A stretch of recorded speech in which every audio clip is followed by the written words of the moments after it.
सिद्धेभ्यः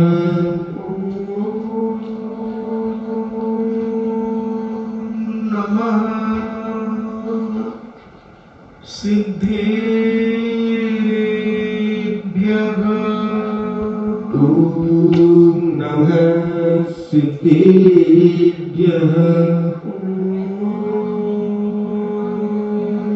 नमः सिद्धेभ्यः।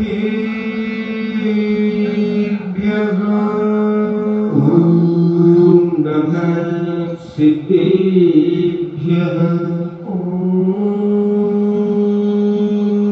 नमः सिद्धेभ्यः। ॐ नमः सिद्धेभ्यः। नमो अरिहन्ताणम्।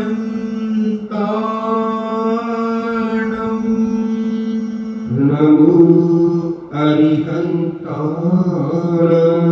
नमो सिद्धाणम्। नमो सिद्धाणम्। नमो आयर्याणम्। नमो आयर्याणम्। नमो उपज्छायाणम्।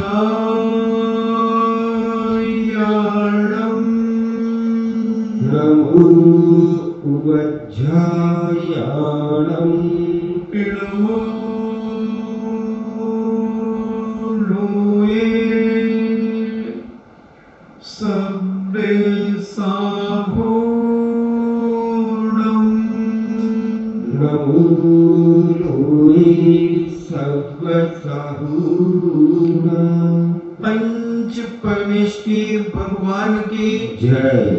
अहिंसामयी वीतराग विश्व धर्म की जय। देवादिदेव 1008 श्री आदिनाथ भगवान की जय। देवादिदेव 1008 चिंतामणि भोग उपसर्ग विजेता श्री पार्श्वनाथ भगवान की जय। देवादिदेव 1008 शासन नायक बाल ब्रह्मचारी भगवान महावीर स्वामी की जय। परम पूजनीय आचार्य श्रोमणि गुरुवर श्री कुंद कुंद महामुनिराज की जय। परम पूजनीय आचार्य विद्यासागर जी महामुनिराज की जय। परम पूजनीय निर्व्यापक श्रवण मुनि श्री सुधा सागर जी महाराज की जय। परम पूजनीय 3,9 करोड़ महामुनिराजों की जय। तपोदय अतिशय क्षेत्र की जय। परम पूज्य श्री लक्ष्मी गंभीर सागर जी महाराज की जय। इच्छा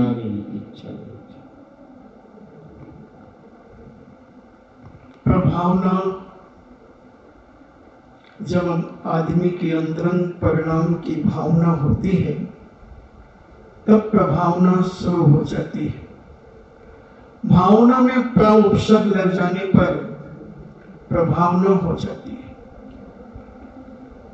और उसी प्रभावना में आ लग जाए तो अप्रभावना हो जाती है। बहुत सारे लोग प्रभावना के साथ साथ अप्रभावना भी कर देते हैं, मगर जो सम्यक दृष्टि जीव है और जो अपने जीवन में, क्योंकि सम्यक दर्शन के 8 अंगों में भी एक प्रभावना अंग आता है और यहाँ 16 कारण भावनाओं में मार्ग प्रभावना की बात की गई है कि आप इस मार्ग की प्रभावना कैसे कर सकते हैं, कैसे दुनिया को दिखा सकते हैं कि अहिंसा में बहुत बड़ी ताकत है, बहुत बड़ी ताकत है। कैसे दिखा सकते हैं कि सत्य में बहुत बड़ी ताकत है। इसके लिए हमें कुछ ना कुछ करके दिखाना पड़ेगा। अमरचंद दीवान ने अपनी अहिंसा के बल पर राजा को झुका लिया, मंत्रियों को झुका लिया, और जो उनके विरोध में खड़े होते थे उनको भी झुका लिया। और राजा ने भी पूरी परीक्षा ली। एक खूंखार सिंह को, जो 1 साल के बाद सिंह मांस खाना शुरू कर देता है, 1 साल तक वह दूध पीता है। कल थोड़ी सी चर्चा रह गई थी। तो जब उस सिंह को बचपन से जन्म देने के बाद सिंहनी उसे अपना दूध पिलाती है, और 1 साल का जब वह उसका बालक हो जाता है तब उसे वह शिकार खेलना शुरू कराती है, उसे अपने साथ ले जाती है और छोटे छोटे जानवरों के ऊपर झपटा मारती है और झपटा मार करके छोड़ती है। तब वह शेर का बच्चा, शेरनी का बच्चा उस शेर के ऊपर, उस हिरण के ऊपर, उस खरगोश के ऊपर झपाटा मारता है, और वह धीरे धीरे शिकार करना सीख जाता है और अपना पेट स्वयं भरने लगता है।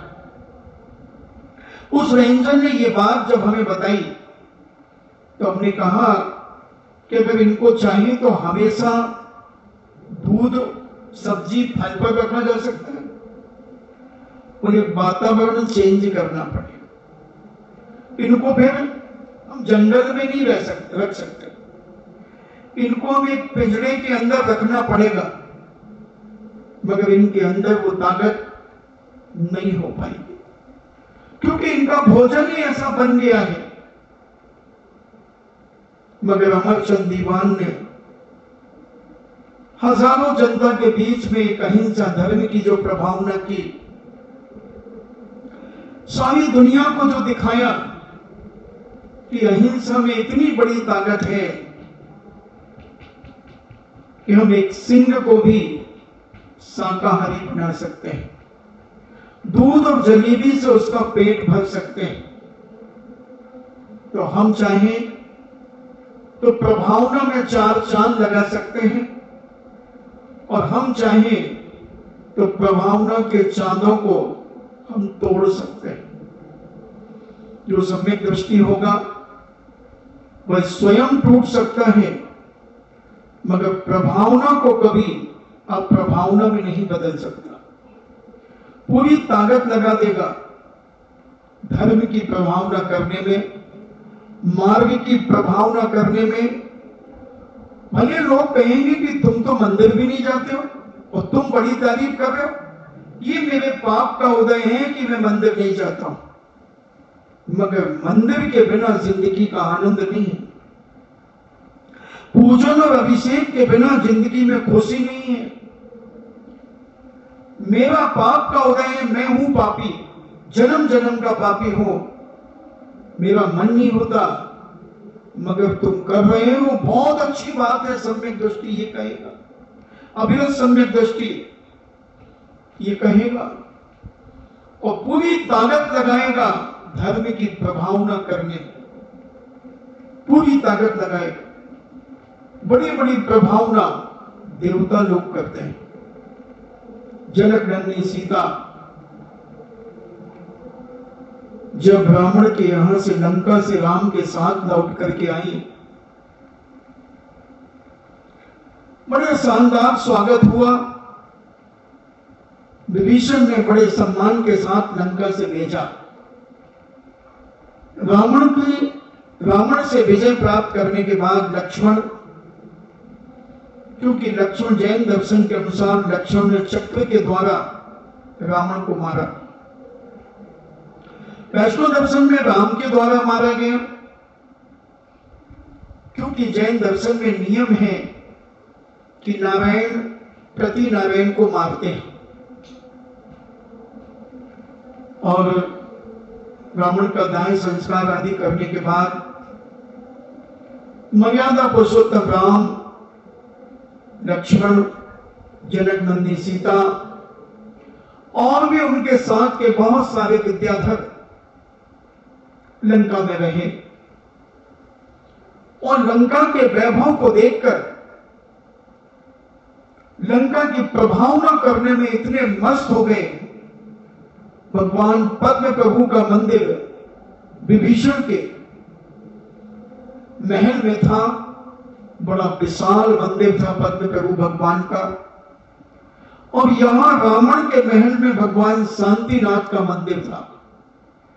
1000 खंभों का युक्त मंदिर, 1000 खंभे जिस मंदिर में थे, कितना विशाल होगा एक अनुमान लगाएं। इस पंडाल में कितने खंभे लगे हुए हैं आप देखें। एक इधर होगा, 2 3 4 5 खंभे ले लो, 5 दूनी 10 खंभे। और 10 खंभों पर इतना विशाल पंडाल खड़ा हुआ है। तो जब 1000 खंभों का विशाल मंदिर शांतिनाथ भगवान का कितना विशाल होगा, जो भी देखता होगा उसके अंदर से गदगद भाव निकलते होंगे। और विभीषण कि यहां जो जिनालय था उसमें पद्म प्रभु भगवान थे। इस स्फटिक मणि के पद्म प्रभु भगवान बड़ी विशाल प्रतिमा थी, बड़ी विशाल प्रतिमा थी। और रामचंद्र आदि को पता ही नहीं चला, 6 साल गुजर गए लंका में। इतने धर्म में आत्मविभोर हो गए, इतनी सोने की लंका की एक एक जगह का निरीक्षण करते हुए 6 साल निकल गए। इतने मस्त हो गए, धर्म का आनंद इतना आने लगा। फिर एक दिन मां की याद आई और विचार करते हैं कि अयोध्या भी तो चलना है, अयोध्या भी तो चलना है। और उसी समय विभीषण को बुलाया और कहा, विभीषण हम अयोध्या जाना चाहते हैं, हम अयोध्या जाना चाहते हैं। विभीषण ने कहा, अभी रुको, 16 दिन का समय मुझे और दो, 16 दिन का समय। और यहां विद्याधरों के द्वारा संपूर्ण अयोध्या को स्वच्छ और पवित्र बनवा दिया। क्योंकि विद्याधरों को ज्यादा टाइम नहीं लगता किसी काम को करने। 16 दिन में पूरी अयोध्या व्यवस्थित हो गई, सुंदर हो गई, एक एक श्रावक आनंद विभोर हो गया। और 16 दिन के बाद पुष्पक विमान में और भी विमानों के द्वारा मर्यादा पुरुषोत्तम राम को लंका के लिए रवाना कर दिया। अयोध्या के लिए लंका से रवाना कर दिया। और जब वो अयोध्या पधारे तो बाहर से बड़ा जलसा बना। सारे लोगों ने मर्यादा पुरुषोत्तम राम को देखा, लक्ष्मण को देखा, भरत शत्रुघ्न ने आगवानी की। बड़े बड़े हाथी घोड़े, क्या दृश्य होगा। मगर जहां अच्छाइयां होती हैं वहां कुछ बुराइयां भी होती हैं। और व्यवस्थित राज्यपाल संभालने लगे। मगर कुछ समाज श्रेष्ठियों ने जब मर्यादा पुरुषोत्तम राम अपने राग रंग में गहरे उतर रहे थे,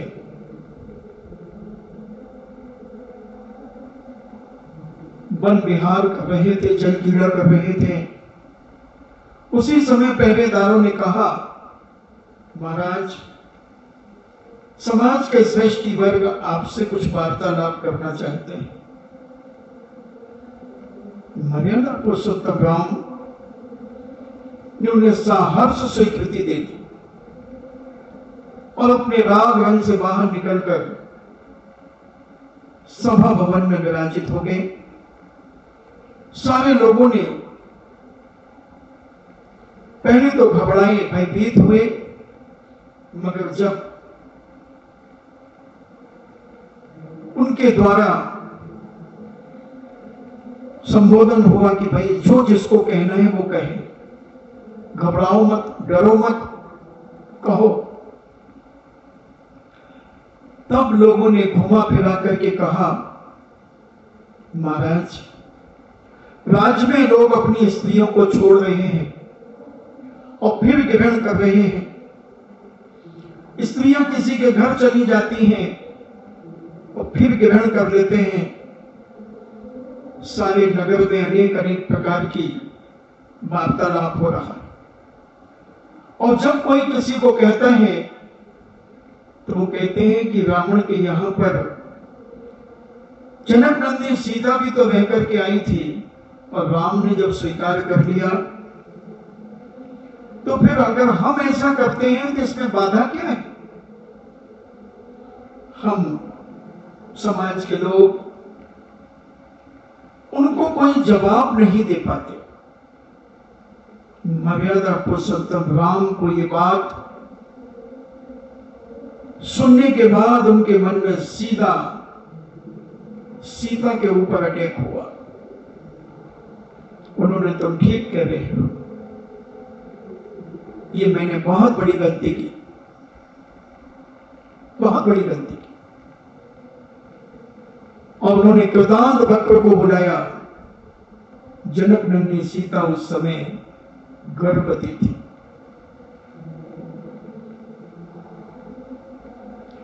कृतांत वक्र को बुलाया और कृतांत वक्र को बुलाकर कहा कि जाओ महारानी सीता को कहो कि तुम्हें जो दोहिला उठा उस दोहिले की पूर्ति के लिए मैं आपको ले जा रहा हूं समेत शिखर। तीर्थ वंदनाओं के लिए मैं आपके लिए ले जा रहा हूं। आप तैयार रहें, मगर राज आज्ञा है कि कोई भी दासी, दास, आपकी सहेलियां, कोई भी नहीं जाएगा, आप अकेले ही चलेंगे, अकेले ही चलेंगी। सीता जी ने कहा, ऐसा क्यों? बोले, उन्होंने कहा कि जो राज आज्ञा है उसे स्वीकार करना है। और कृतांत वक्र को कह दिया कि इसे घनघोर जंगल में छोड़ करके आना। घनघोर जंगल में जनक नंदी सीता रथ पर बैठती हैं और रथ घोड़ों के रथ का दौड़ रहा है। अनेक वन उपवन, तालाब, नदी, नाले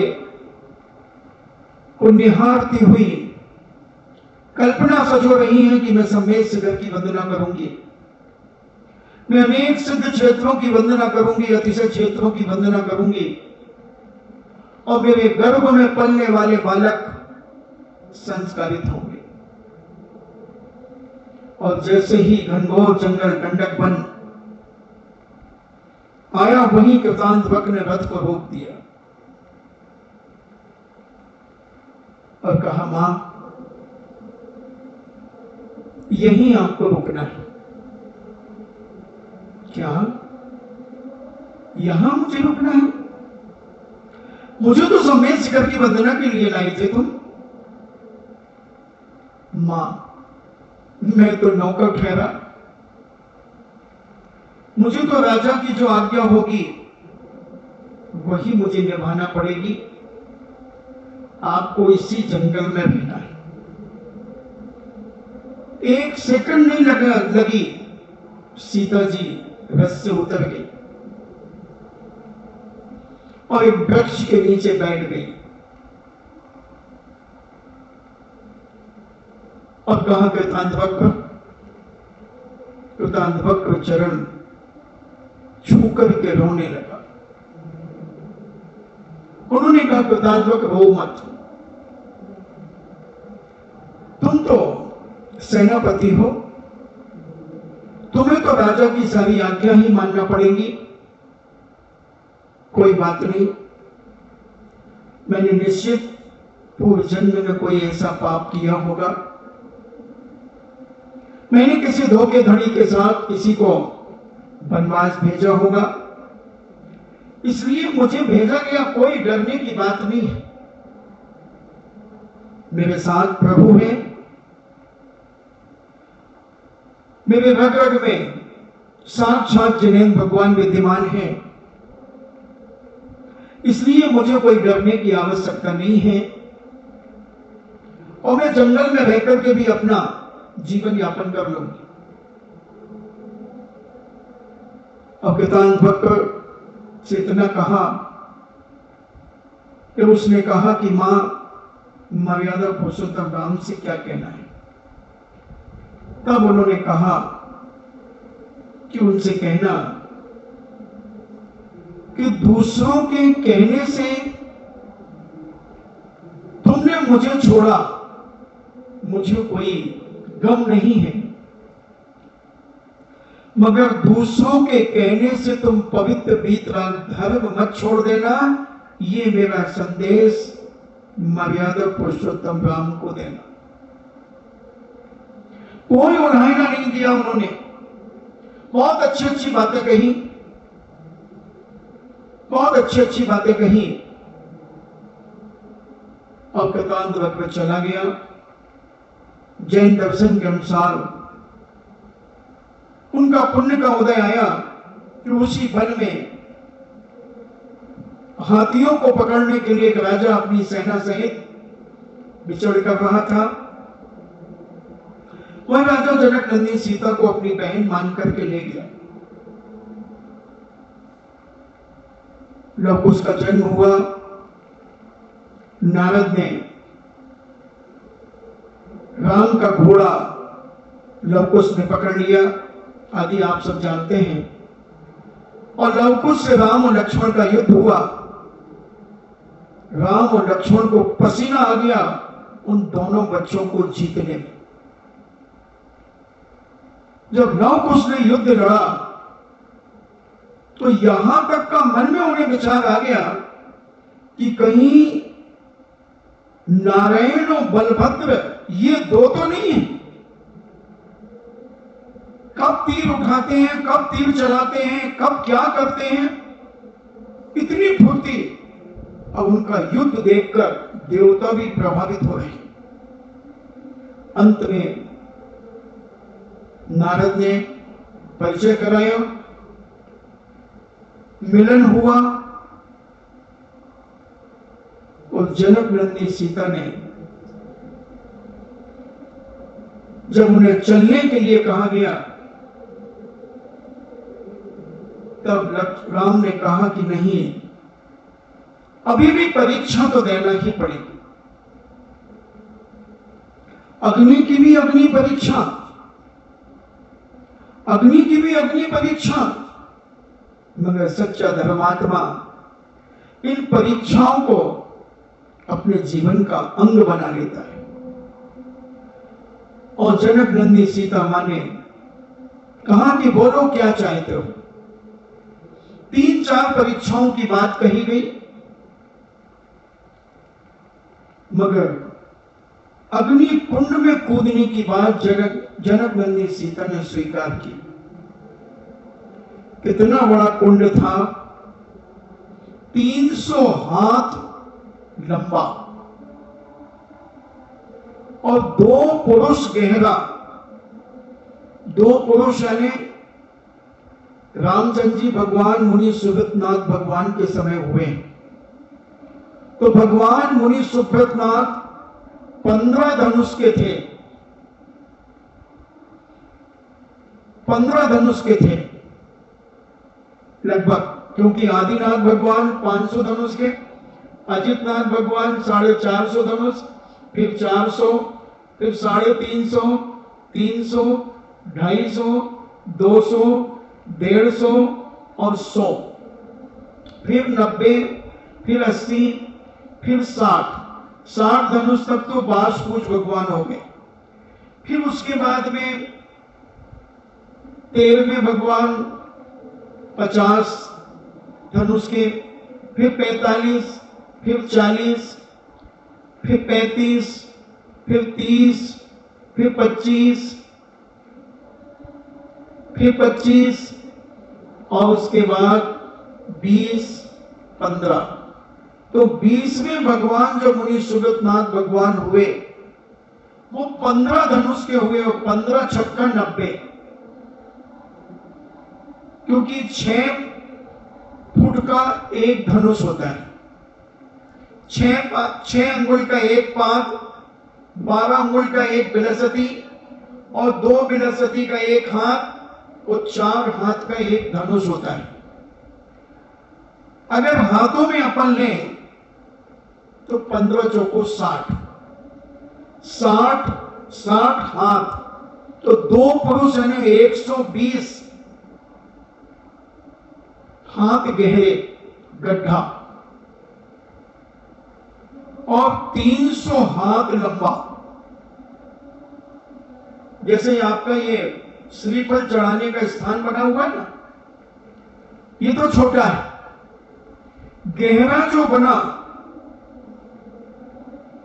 वह 180 फुट गहरा और 450 फुट लंबा, फुटों में अगर ले लें तो।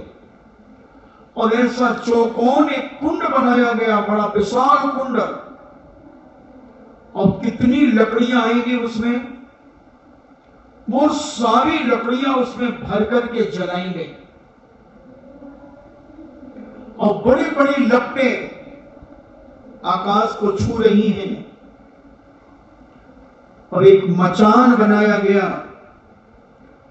हजारों लाखों की जनता उस दृश्य को देख रही है। आकाश मार्ग से स्वर्गीय देवता निकलते हैं। सौंदर्येंद्र भी जा रहा है किसी मुनिराज के दर्शन करने के लिए। एक देवता कहता है, इंद्र महाराज ये क्या है, इतनी विशाल अग्निकुंड बना हुआ है, इतना विशाल अग्निकुंड में जनक नंदिनी सीता कूदेगी और ये जलकर के राख हो जाएगी। आप रुके। वो कहते तुम इसे संभालो, मैं भगवान के दर्शन करने जा रहा हूं। और जैसे ही वहां सीता जी कूदती हैं और वहीं पर वह देवता उसको जलमग्न कर देता है। चारों तरफ जल ही जल हो जाता है। विशाल कमल के फूल पर जनक नंदिनी सीता बैठी हुई दिखती है, उसमें तैर रही है और सीता ने कोई किसी देवी देवता का स्मरण नहीं किया। उन्होंने तो यह कहा कि हे अग्नि, अगर मैंने मन से, वचन से, काय से, कृत कारित अनुमोदना से, समारंभ आरंभ से, किसी भी प्रकार से मैंने मर्यादा पुरुषोत्तम राम के अलावा किसी पुरुष को मैंने स्वप्न में भी याद किया हो तो हे अग्नि, तुम मुझे जला करके भस्म कर देना। देखना एक सील की महिमा, एक चरित्र की प्रभावना, एक चरित्र की प्रभावना। और देवता ने एक क्षण नहीं लगा, जनक नंदिनी सीता ने जैसा ही यह संकल्प किया, भगवान को भी उन्होंने याद नहीं किया, केवल भगवान की साक्षी ली, नमो काल मंत्र भी नहीं पड़ा, किसी देवी देवता का स्मरण नहीं किया, मात्र उन्हें अपने चरित्र के ऊपर, अपने सील के ऊपर विश्वास था कि मैंने मन में भी, स्वप्न में भी कभी किसी पुरुष को वासना की दृष्टि से नहीं देखा। अगर मैंने ये देखा हो, अगर मन में किसी भी पुरुष के प्रति मेरा राग भाव हुआ हो, इंद्रियों की लोलुपता के संबंध में परिणाम हुए हो, तो हे अग्नि, तू मुझे जला करके भस्म कर दे। मगर देवता ने अवधि ज्ञान से जाना कि जनक नंदी सीता ने 14 वर्ष वनवास में रहने के बाद भी, अनेक अनेक राजा महाराजा के राजमहलों में रुकने के बाद भी कभी किसी राजा राजकुमार से प्रभावित नहीं हुई। दुनिया से छोड़ो, रावण से प्रभावित नहीं हुई। रावण बहुत सुंदर था, सर्वांग सुंदर था, हष्टपुष्ट था, बलशाली था, अनेक विद्याओं का अधिपत्य उसके पास था, अनेक विद्याओं का अधिपत्य। कैलाश पर्वत को उठाने की ताकत जिसके पास हो, कितना शक्तिशाली होगा। रावण ने संपूर्ण विद्याओं का स्मरण करके कैलाश पर्वत की जड़ में घुस करके और कैलाश पर्वत को उठाया, पूरी ताकत लगा दी, हिला दिया कैलाश पर्वत को जड़ में घुस करके। वो तो बाली मुनि ने अपने पैर का अंगूठा दबा दिया। इतना शक्तिशाली रावण जनक नंदी सीता को प्रभावित नहीं कर सका। और सीता ने संकल्प किया था कि जब तक राम का संदेश प्रामाणिक नहीं आ जाएगा, तब तक मेरे चारों प्रकार के आहारों का त्याग। 11वें दिन हनुमान जी कड़ा लेकर के पहुंचे, मुद्रिका लेकर के पहुंचे, और जब ऊपर से उन्होंने गिराई, तब सीता ने देखा कि कौन है, क्या है। तब हनुमान जी प्रकट हुए, वहां पर सारा वार्तालाप हुआ। हनुमान जी ने पारणा कराई, 11 उपवास की, 11 दिन के निर्जल उपवास। पानी भी स्वीकार नहीं किया जनक नंदी सीता मां ने। और जब वह जलमग्न हो गई पृथ्वी, राम भी आश्चर्यचकित हो गए। हजारों लाखों की जनता पानी में डूबने लगी। तब सीता से कहा गया कि तुम सती हो। सीता ने कहा, सती अब नहीं हूं, मैं तो सती पहले भी थी। तुम्हारा डाउट निकला है, तुम्हारी शंका निकली है, मैं तो वही सीता थी जो राजा जनक के यहां पर थी, और जो राजा दशरथ के बेटे के पास थी, वैसी ही सीता आज भी है, आज भी है। तब जय जयकार की ध्वनि हुई, लोगों ने ब्रह्मचर्य की महिमा गाई, सील की प्रभावना की। और जनक नंदी सीता को जब राजमहल लंका में, अयोध्या में ले जाने की बात आई, तब सीता ने कहा कि बस देख लिया मैंने संसार, सब कुछ देख लिया। दुनिया कितनी स्वार्थी है, दुनिया कितनी मतलबी है।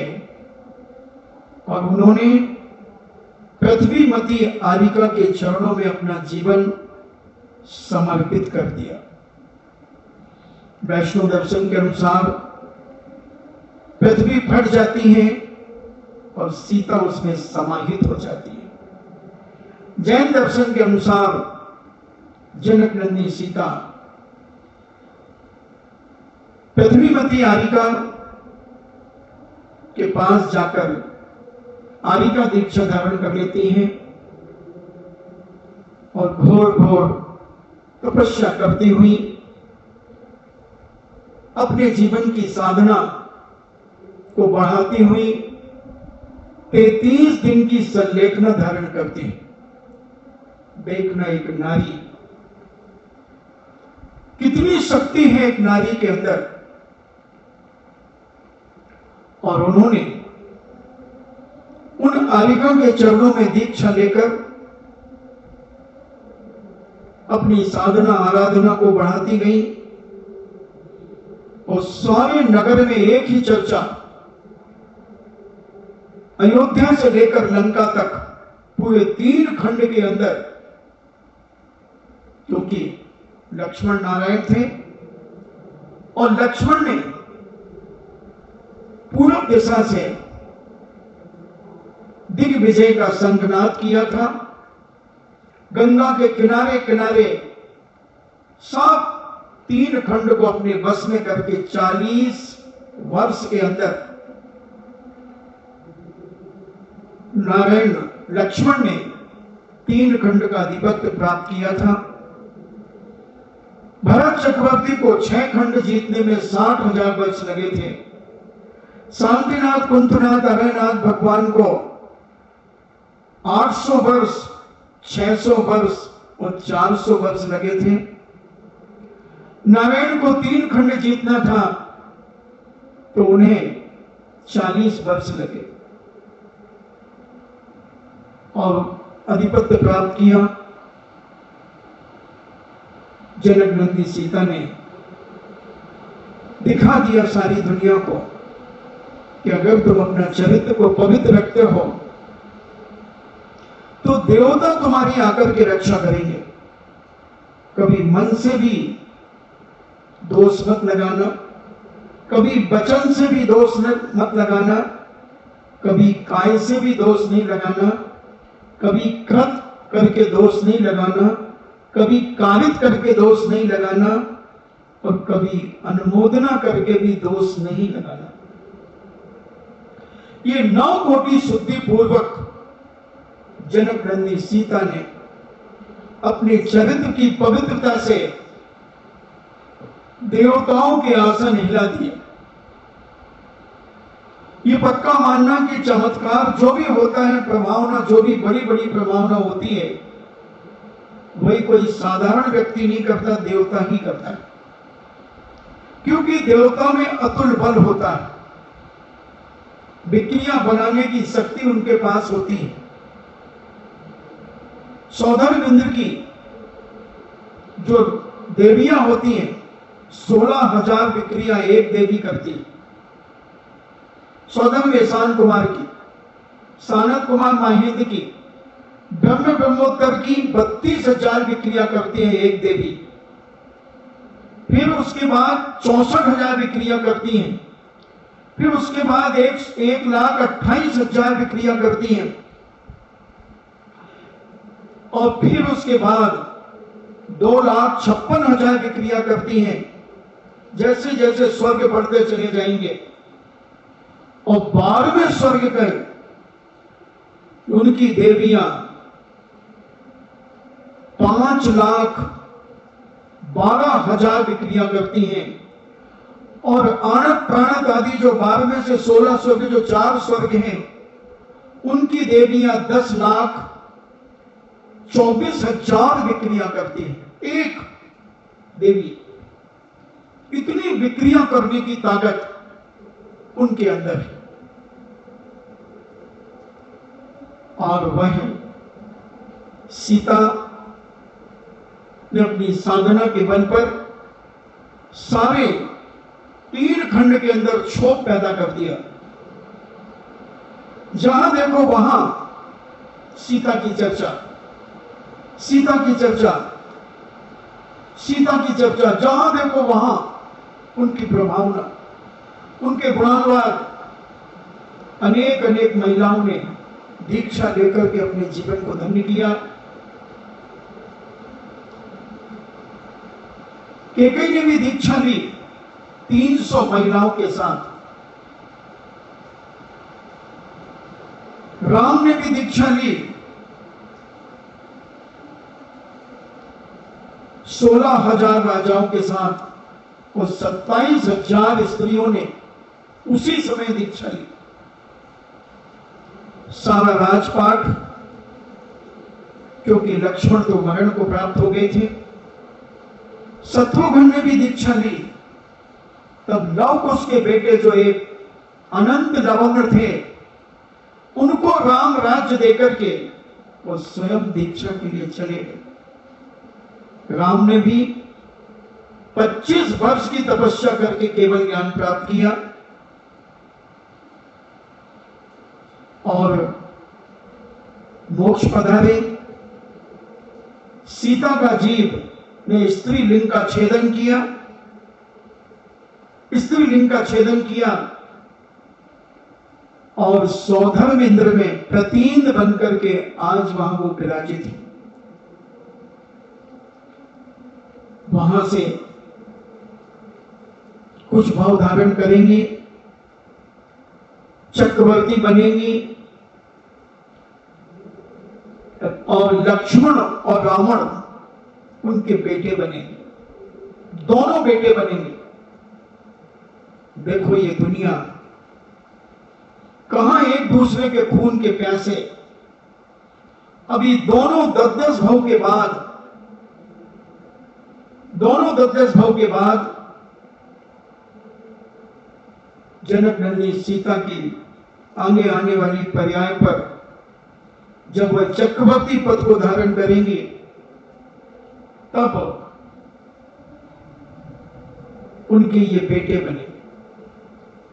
विचार करना, कल्पना करना इस संसार की असारता पर। बहुत गई गई, थोड़ी थोड़ी भी अब जाए, उसके पहले कुछ कर लिया जाए। मरने के पहले अपने जीवन का कुछ सुधार कर लिया जाए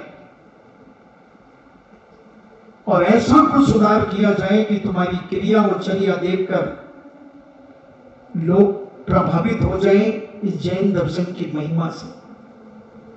जब तुम व्रती बनते हो तो लोगों में बड़ा आश्चर्य होता है।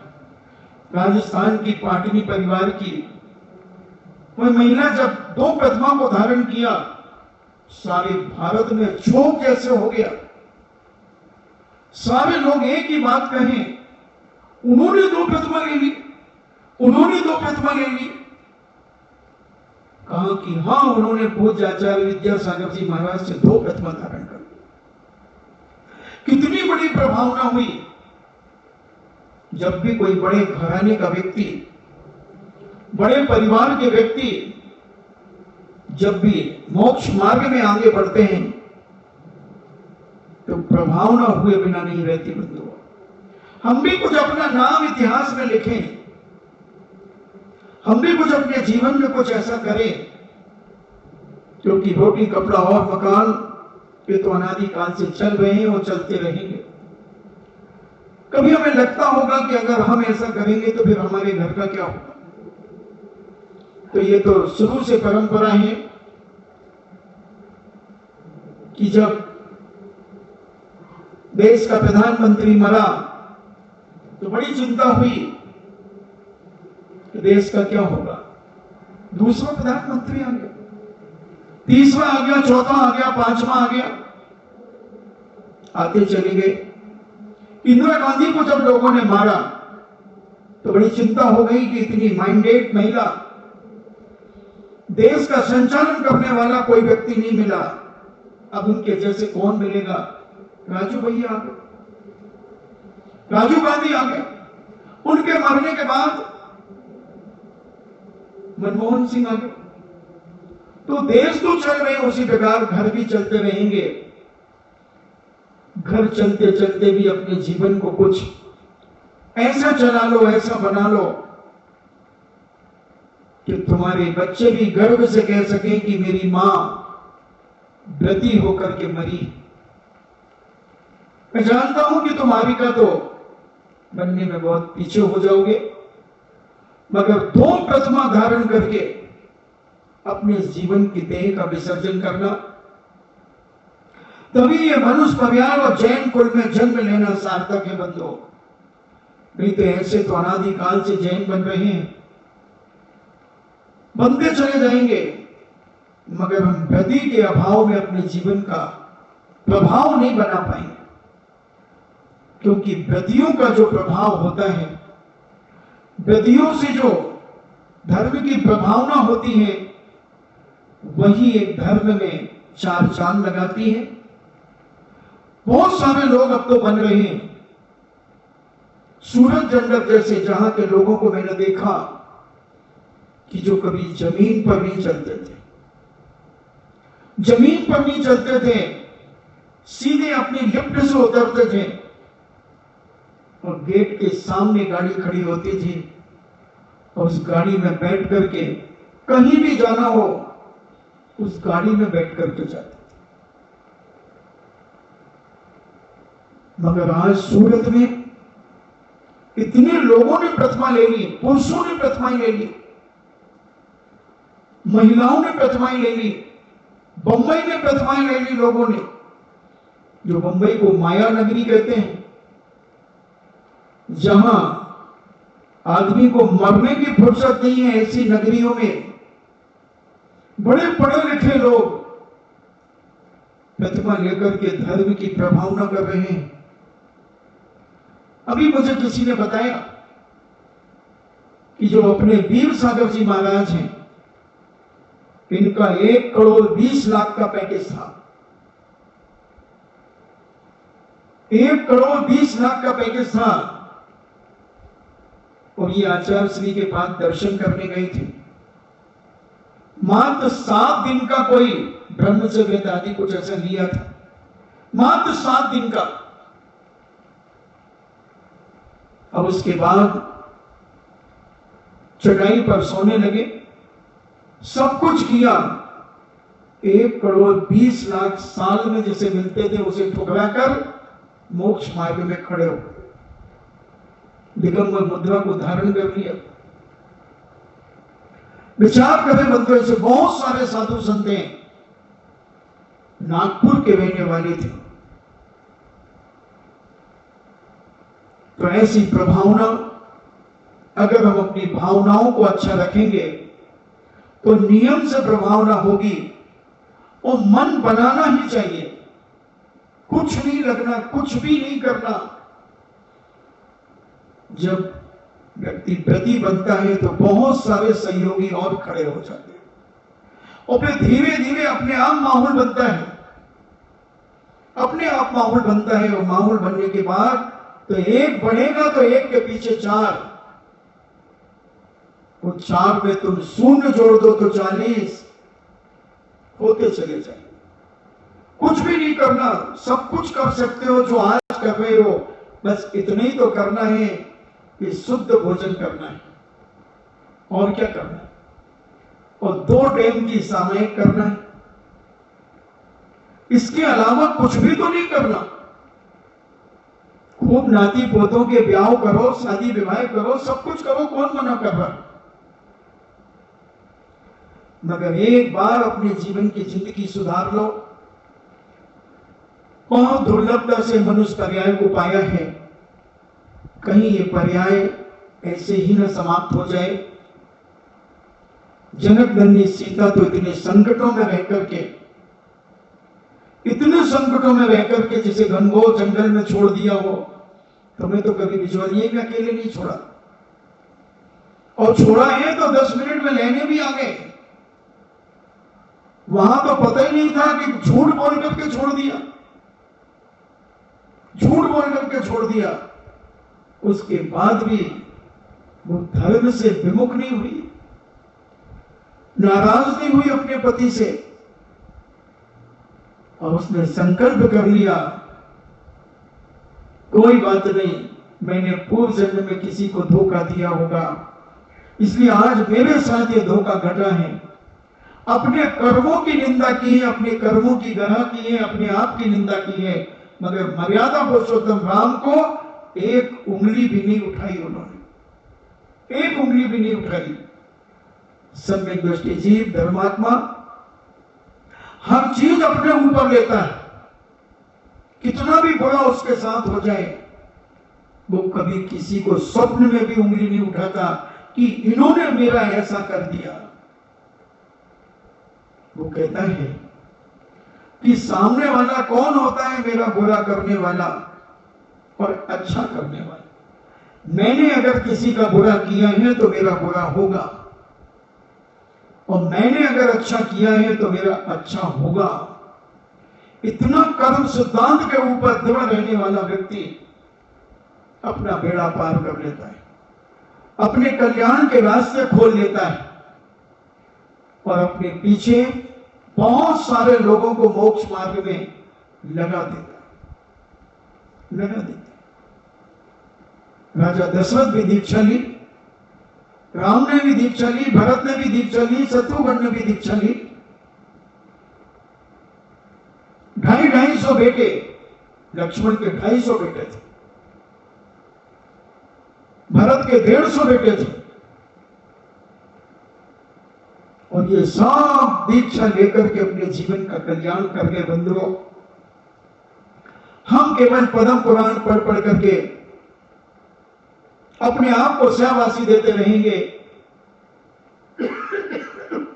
जैनाचार्य कहते हैं महापुरुष का चरित्र पढ़ करके, महापुरुषों का जीवन चरित्र पढ़कर अपने आप को उस मार्ग पर ढालना चाहिए, अपने आप को उस ओर बढ़ाना चाहिए, तभी तो पढ़ना सार्थक है। और अगर नहीं पढ़ा और पढ़ भी लिया और कुछ नहीं किया तो पढ़ डाला। इसलिए पढ़ डालो नहीं, कुछ अंदर डालो, और अंदर जब डलेगा तो तुम्हारा जीवन खिलेगा और मोक्ष मार्ग में तुम बढ़ोगे। और प्रभावना होगी पंचम काल में, जितना मोक्ष मार्ग की प्रभावना तुम अपने जीवन में कर सको, करना चाहिए। अपनी वाणी के द्वारा, अपने काय के द्वारा, अपने मन के द्वारा, इसके माध्यम से, अपने हितवित प्रिय वचन के माध्यम से, अहिंसा धर्म के माध्यम से अमरचंद दीवान ने जो प्रभावना की जयपुर के अंदर, उस समय का दृश्य एक इतिहास बन गया। और सारे लोग जो विदेशी भी आते हैं तो वो भी अपने गाइड से पूछते हैं, तो गाइड उन्हें बताता है कि यहां के जयपुर नरेश का दीवान एक ऐसा धर्मात्मा, एक ऐसा अहिंसावादी था कि जिसने सिंह के लिए दूध और जलेबी खिला करके मांस से रोक दिया। आदमी बोले स्वयं खड़ा था, मांस खाने के लिए तैयार था, देने के लिए, मगर एक अहिंसा की भावना, एक अहिंसा प्रेमी से प्रेम उस सिंह को भी हो गया। अब उसने आदमी को तो नहीं खाया, पेट ही तो भरना था, तो जलेबी खा लिया, दूध पी गया और पुनः कटघरे में चला गया। एक इतिहास हम बना सकते हैं।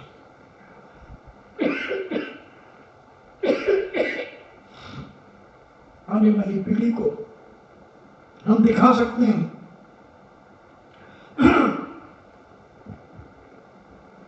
कोई मंदिर बना करके, कोई दान दे करके, कोई प्रतिमा लेकर के, कोई अहिंसा की बात कहकर के, कोई सत्य के माध्यम से प्रभाव न करता है। 100 की बात है कि भट्टारक जी वहां बैठे थे और राजा ने भट्टारक जी से पूछा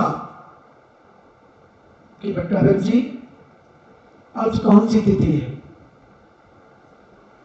भट्टारक जी के मुख से निकल गया, आज पूर्णिमा है। थी अमावस्या।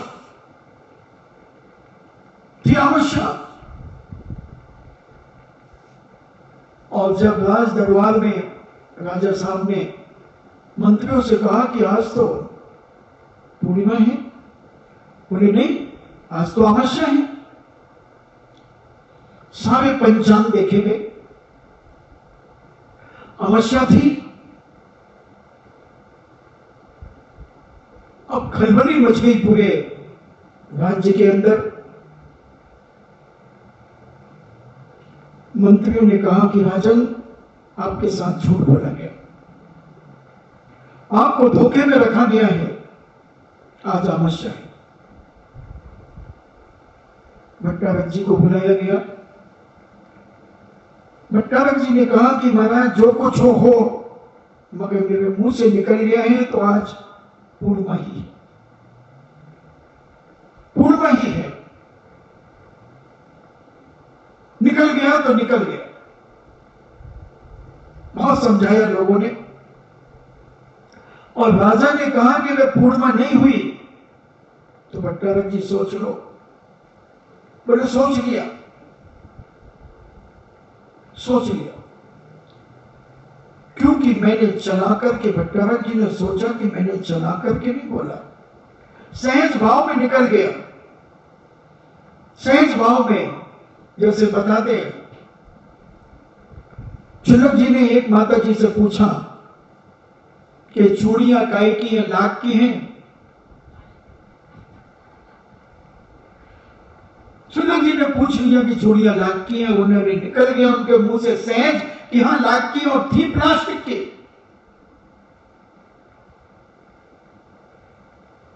थी प्लास्टिक की। मगर अब क्या कर सकते हैं।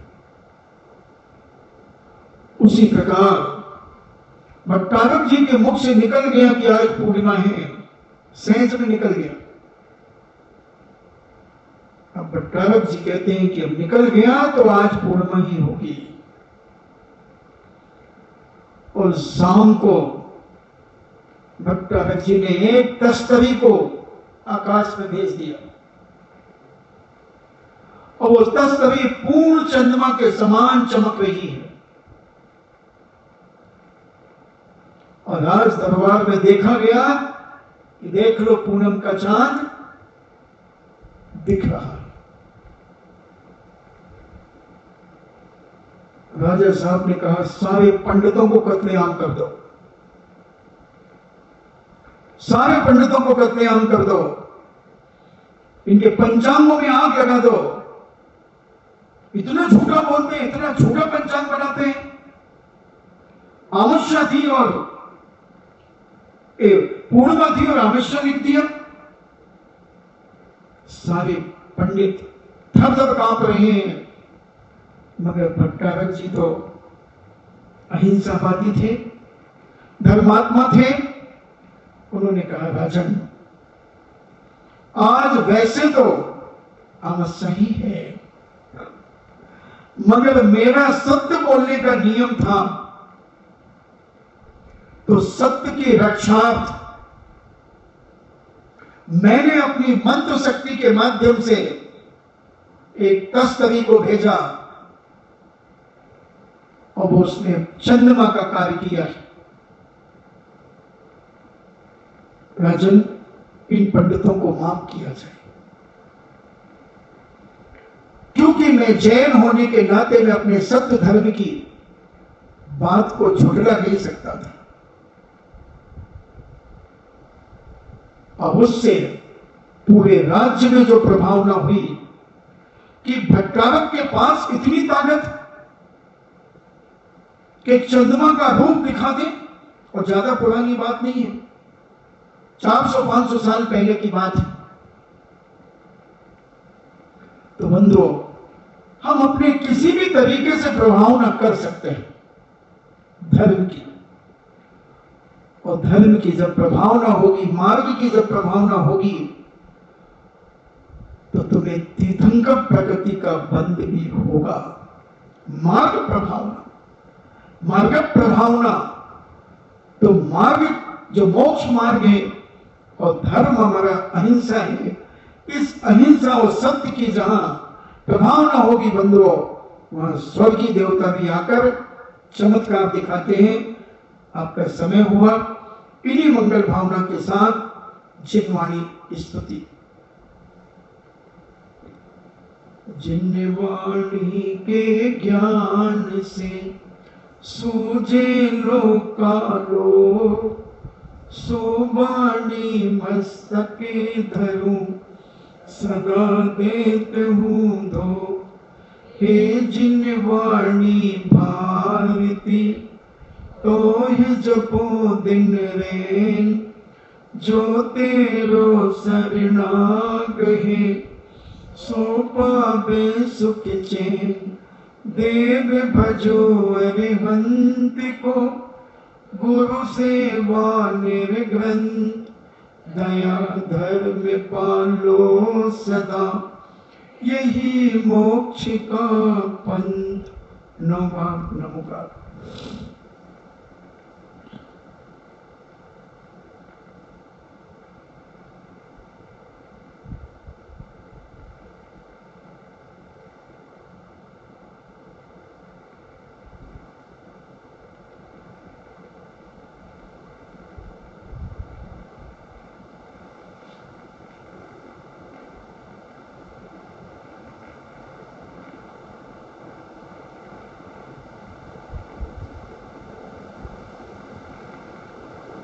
परम पूज्य द्वादशांग जिनवाणी माता की सुत देवता सुत देवता सुत देवता जैनम जेतु शासनम जैनम जेतु शासनम जैनम जेतु शासनम।